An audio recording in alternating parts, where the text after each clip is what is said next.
네, 지뢰 폭발로 왼발을 잃은 큰 부상에도 다가오지 말라며 부하들을 먼저 대피시킨 군인이 있습니다. 지난 2019년 해병대로 복무하다 지뢰 폭발 사고를 당한 이주은 해병 대위 이야기인데요. 지금은 제대해서 서울시에서 자신과 같은 상위 군인을 돕고 있습니다. 현충일을 맞아 군 복무 중 부상을 입은 청년들의 애환, 이주은 서울시 청년 부상제대 군인 상담센터 운영실장 연결해 들어보겠습니다. 실장님 연결돼 있습니까? 네, 안녕하세요. 이준입니다. 네, 안녕하십니까. 해병대 대위로 복무를 하시다가 지금은 서울시에서 운영실장, 그 청년들의 부상당했던 군인들의 어떤 상담을 맡고 계시는데 어떻게 근무하게 되셨는지부터 사연 좀 설명해 주시죠. 네, 저는 2018년도 해병대 소위로 임관했고요. 예. 19년도에 경계작전 소초장을 하다 이제 지뢰 폭발 사고를 당했습니다. 네, 다치고 나서는 음, 원래는 군인이 굉장히 멋있고 가치 있는 일이라고 생각을 해서 계속 복무를 하고 싶었고, 그러고 복귀해서 복무를 하다가 이런 부상군인 지원에 대한 제도가 좀 많이 부족하다는 걸 느끼게 됐고, 그래서 저처럼 다친 군인들을 돕는 것이 더 가치 있는 일이라고 생각을 해서 이제 센터를 만들고 운영을 하게 되었습니다. 예. 청년 부상제대 군인 상담센터 생소하기도 했고 또 직접 만들기도 하셨다고 했으니까 그 센터 소개를 좀 부탁드릴게요. 저희 센터는요, 크게 세 가지 지원 사업을 하고 있는데요. 먼저 군 복무 중에 당한 부상에 대한 보상을 위한 법률 지원을 하고 있고요. 그리고 사고 트라우마 회복을 위한 심리 지원, 마지막으로는 사회 복귀를 위한 이제 취업 지원까지 하고 있습니다. 그리고 나아가서는 이제 올해 이번 달이 6월 호국의 보훈의 달인데, 이런 보훈에 관한 인식 개선을 위한 보훈 선양 사업도 하고 있습니다. 예. 앞서 간단히 언급은 했습니다만 5년 전에 지뢰 사고 당시 이야기 좀 괴로운 기억이시기도 하고 아찔한 기억이시겠지만 여쭤보겠습니다. 당시 그 긴박한 상황이 있었는데 당시 상황부터 좀 설명을 해주시죠. 저는 이제 소초장 임무를 수행하면서 전방 수재선에 갈대들이 많이 자라서 이제 그거를 제거하라는 이제 임무를 지시받게 됐어요. 근데 전방 작전을 하다 보면 인원도 많이 부족하고 근무도 많이 들어가다 보니까 아무래도 대원들의 전투 피로도도 심했고, 그리고 제한된 인원에서 어떻게 임무를 완수할 수 있을까 고민하던 찰나에, 제가 비번 때 새벽에 나가서 작업을 하면은 좀 더 많은 양의 작업을 할 수 있더라고요. 그렇게 몇 주 동안 갈대를 제거했었고, 그러던 중에 거의 저희 책임구역 중에 100m 정도 남았던 시점에서 작업을 하다 지뢰를 밟게 되었습니다.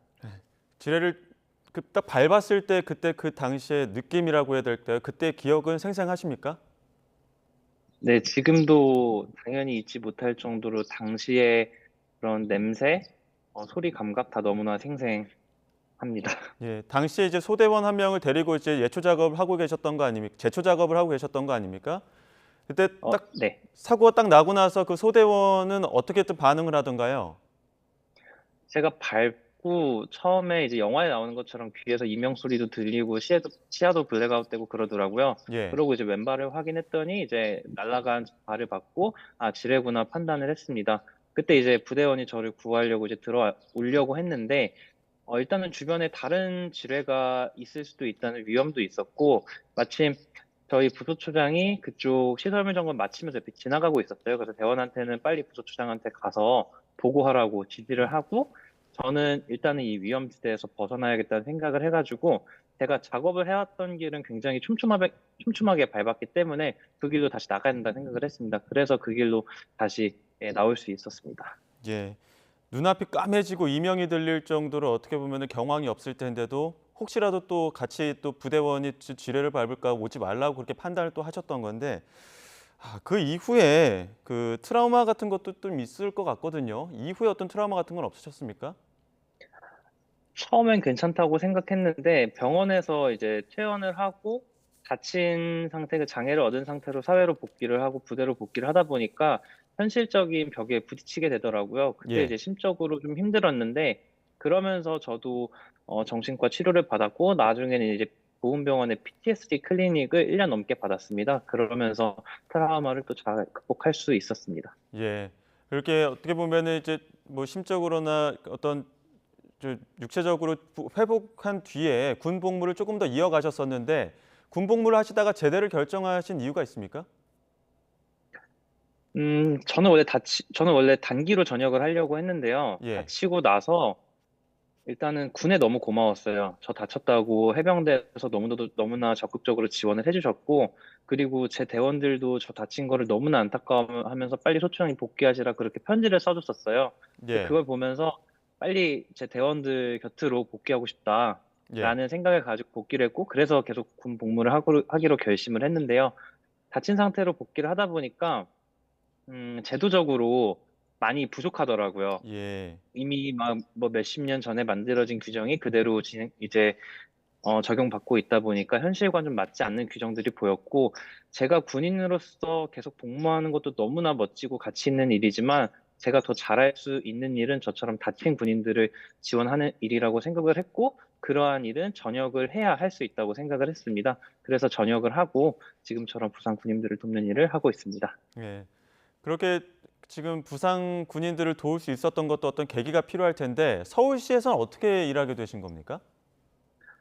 21년 6월에 이제 제가 다쳤을 때 저를 많이 도와주었던 그 하재현 예비역 중사, 목함지뢰로 다쳤던 예, 하재현 예비역 중사의 소개로 오세훈 시장님과 간담회를 할 수 있는 이렇게 기회가 생겼어요. 그래서 그때 시장님을 뵙고 시장님께 말씀을 드렸어요. 저는 지금 현역이지만 내년에 이제 전역을 하고 저처럼 다친 군인들을 돕는 일을 하고 싶다. 이러한 센터를 만들어야 된다. 좀 도와달라. 말씀을 드렸더니 시장님께서 굉장히 관심 가져주시면서 그때부터 시와 같이 사업을 만들 수 있었습니다. 예. 부상 제대 군인을 지원하는 일, 혹은 또 군을 지원하는 일이라고 한다면은 어, 쉽게 떠올리는 건 보훈부나 국방부가 해야 되지 않을까 이런 생각이 드는데 지자체 그리고 지자체에 있는 센터가 도울 수밖에 없는 그런 이유도 있을 것 같거든요. 네. 일단은 가장 큰 이유는 제도적인 문제점이 있었는데요. 제가 예, 다쳤을 당시만 해도 국가 유공자를 신청할 수 있는 일은 전역한 다음부터 신청을 할 수 있었어요. 근데 예, 전역을 하고 국가유공자 신청을 하고 그 심사 기간이 꽤 오래 걸리기 때문에 이제 전역하고 국가유공자로 채택되기 전 국가보훈부 지원을 받기 전에 그 사이에 간기가 발생을 하더라고요. 예, 그리고 뭐 이건 군과 인과관계가 없다 혹은 좀 다치는 게 애매하다 하면서 이제 비해당이나 등급 외 판정을 받게 되는 경우에는 정부 부처 어느 곳으로부터도 도움을 받지 못하는 그 사각지대가 발생을 하는 것을 알게 됐고, 이러한 부분을 저희 서울시에서 지원하면서 많은 분들을 돕고 있습니다. 그렇기 때문에 지자체에서도 도와주고 정부에서도 도와주고 그리고 민간 단체에서도 지원하면서 예, 많은 분들이 도움으로써 이런 사각지대를 없애는 게 굉장히 중요하다고 생각합니다. 예. 이제 일단 군 복무 중간에는 그러니까 지금 실장님 같은 경우에도 군 복무 중에 다쳤는데 군 복무 중에는 그 다친 부분에 대해서는 어떤 보상받을 길은 없다라는 말씀이시죠? 지금 제대 예, 규정으로는 예, 다친 것에 대한 보상은 이제 전역하는 시점부터 보통 심사가 이루어집니다. 예. 그러니까 그렇기 때문에 예, 그 심사를 이루어지는 과정이 전역한 상태여서 이제 지자체나 다른 기관으로부터 저는 도움이 필요하다고 생각합니다. 예. 그렇게 봤을 때는 부상 제대 군인들의 도움이 절실한 상황들이 많을 텐데 혹시 기억에 남는 케이스는 없습니까?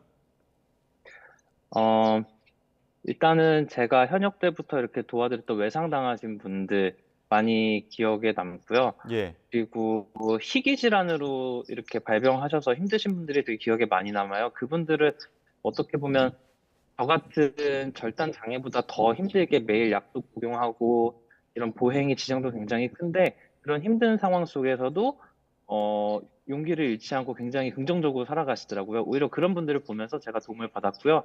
최근에는 그 32사단 수류탄 폭발 사고 때 그 훈련병을 지키려고 살리려고 이제 다치신 훈련 교관님을 뵙고 왔거든요. 예, 그분도 갔더니 굉장히 의연하게 잘 극복하고 계셔서 굉장히 인상 깊었습니다. 예.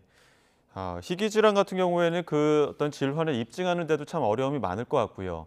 특히나 센터에 방문하는 군인들 중에는 가장 많이 그 애로점이라고 해야 될까요? 힘들다고 하는 부분들, 가장 많이 상담하는 사안은 어떤 부분입니까? 음, 예, 제가 이런 일을 하면서 정말 수백 명의 부상 군인들을 만나봤는데요. 일단은 보상에 관한 부분에 많이 물어보세요. 예. 그리고 그 다음으로 많이 물어보시는 게 명예에 대한 부분이에요. 음, 본인이 그냥 다친 게 아니라 이제 국방의 의무를 다하다가 나라를 다치다 다쳤는데 이러한 부분을 인정받고 받지 못하는 부분에 대해서 많이 아쉬움을 얘기하시더라고요. 그래서 그분들에 대한 보상 이외에도 그분들의 명예를 되찾아 드리기 위해서 더 노력해야겠구나라고 생각하고 있습니다. 그럼 그러한 어떤 부상 제대 군인 그리고 또 군 복무 중에 부상을 당하고 군 복무를 이어가고 계신 군인들 그런 분들을 위해서 어떤 지원이 좀 필요하다고 보십니까? 일단은 군 복무 중에 다친 분들을 위한 충분한 보상을 위한 법 규정 등이 바뀌어야 된다 생각을 하고요. 그리고 그분들의 헌신이 있기 때문에 우리 국민들이 오늘도 평화롭게 살아갈 수 있다고 그분들에게 감사함을 표하는 그런 사회적 분위기가 만들어져야 된다고 생각합니다. 예. 자, 오늘 현충일인데 지금 실장님처럼 과거의 실장님처럼 최전방에서 군 복무를 하신 분들도 계실 테고요. 다양한 분야에서 지금 군 복무 중인 군인분들 계실 텐데 현충일 맞아갖고 국가와 국민 또 군인에게 또 하고 싶은 바람이 있다면 말씀이 있다면 어떤 게 있을까요? 네, 이번 달은 이제 호국보훈의 달이고 또 오늘은 현충일인데요. 이 오늘의 대한민국이 있기까지 많은 선배님들께서 피와 땀을 흘려가시면서 이 나라를 만들어 오셨어요. 그리고 지금 이 순간에도 많은 우리 장병들이 전방에서 그리고 각 자기가 지키고 있는 자리에서 그들의 자리를 지키고 그들의 헌신이 있기 때문에 지금 대한민국이 있고 우리 국민들이 평화롭게 지내고 있다고 생각합니다. 그들을 기억하는 이번 6월이 됐으면 좋겠습니다. 예, 그분들의 헌신 저도 깊은 존경과 또 감사의 말씀을 드리겠습니다. 지금까지 이주은 해병대위 그리고 현재 서울시 청년부상제대군인 상담센터 운영실장과 이야기 나눴습니다. 고맙습니다. 감사합니다.